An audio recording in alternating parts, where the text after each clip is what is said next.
નામ ડૉક્ટર કિંજલ પટેલ, નાયબ આરોગ્ય અધિકારી ઉધના છું. મેલેરિયા માસ જૂન માસને આપણે મેલેરિયા માસ તરીકે ઉજવવામાં આવે છે. જૂન માસમાં વરસાદની શરૂઆત થાય, વરસાદની શરૂઆત થયા પછી પાણીના ભરાવાના કિસ્સાઓમાં મચ્છરનું બ્રીડિંગ અને મચ્છરની ઉત્પત્તિઓ થઈ શકે છે. તો એ ના થાય તેના માટે તમામ મ્યુનિસિપલ સદસ્યોને આમંત્રણ આપી આપણે એક જનજાગૃતિ રેલીનું આયોજન કરવામાં આવેલું છે, જેના લીધે આ લોકો જાગૃત થાય અને આ ચોમાસામાં બને એટલા મેલેરિયાના કેસ ના આવે અને મેલેરિયા મુક્ત ના રહે તેવી અપીલ કરી છે.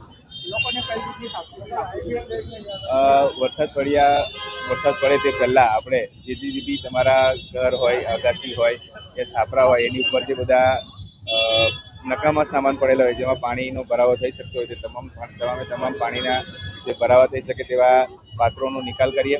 કન્ટેનરો જે એ લોકો યુઝ કરે છે તે લોકોને હવાચુસ્ત રાખીએ. એ લોકોની ટાંકી હોય તે ટાંકી હવાચુસ્ત બંધ રાખીએ.